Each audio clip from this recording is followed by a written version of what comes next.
Newsom lawmakers say California Constitution should explicitly protect abortion rights. They're pitching a constitutional amendment on the November ballot. Now, I don't know if that will work. I think Newsom might be mistaking woke opinion for general public opinion. I'm not sure, for example, that abortion is quite as loved by, say, the Latino community, who are generally more Catholic. But again, that's really what the court was saying here. Each state can make up their own rules that fits with their own state. So that's the substance of the ruling. But what about the politics of it? Well, within hours, protesters started to surround the Supreme Court itself. To protest, sure, but I think there's more than a whiff of menace about it. I mean, when Trump's supporters all came to the Capitol, it was called an insurrection, but Trump was evil in the eyes of the media. What will the media call this public uprising? And what will they say if it gets violent, as so many left-wing protests have in the past? I mean, look at this. This is stunning. This is a Democrat running for Attorney General, the top law enforcement man in Florida. He says, it's time for a revolution. Oh, really? Here's a top Democrat. You probably recognize the name, Maria Shriver. She says, but here we are. So you say you want a revolution? Well, we have one here right now.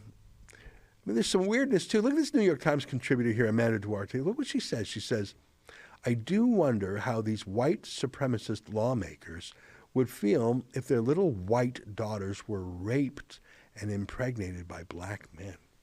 Holy moly. Sister, I think you might be the racist. Or are you saying that the judges are racist? Who? Clarence Thomas? Is he the racist one here? How weird is that? That's his wife, Ginny Thomas. You know, the left used to love the court when it did political favors for them. Now they hate it when it undoes their politics. By the way, that may well be Trump's greatest legacy in addition to Middle East peace. He appointed a number of those judges. Watch for the Democrats try to emasculate the court, to undermine its morality, to pack it with more judges. It's going to be a big battle, and I'm jealous of that battle. At least Americans are allowed to debate these things in the media, in the courts, now in the legislatures. Good for Gavin Newsom.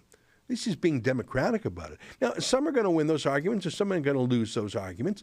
I think it'll be different in different states. West Virginia is going to be different than Massachusetts, but everyone in America will know that they had the chance to be heard and to try to convince their neighbors of their point of view.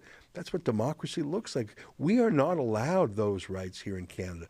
Not in the courts, not in the media, not in our legislatures. It's an artificial unanimity up here. Look at this. In a memo to Conservative MPs, Candace Bergen's office instructed MPs that the party would not comment on the leaked U.S. court decision that could overturn abortion rights in that country. Oh, okay, got it. By the way, Canada's current legal position is far more extreme than Roe v. Wade, which says that abortion is legal until the fetus becomes viable. In Canada, I'm not sure if you know this, but abortion is legal at any moment, from conception until birth, for any reason or no reason. You can abort a baby girl if you don't like girls. It's funded by the government even. And that's the Conservative Party's position, too. Identical to the Liberals and the NDP. Joe Biden doesn't believe in that. He's not that extreme. But you have to laugh. The people who just spent 2 years telling you that you have no privacy about your medical decisions, medical procedures, are now saying women should have privacy about their medical procedures. People who spent 2 years telling you you had to submit to political decisions about your body are now saying that that's immoral. The people who say there's no such thing as a woman now say there very much is such thing as a woman and that men should shut up. That was an excerpt from my daily TV-style show called The Ezra Levant Show. Each weekday, I do a monologue on the news of the day. Then I interview a fascinating guest. I read some fan mail or hate mail, depends on which I like more. And we end with a video of the day. You can get it all at rebelnewsplus.com.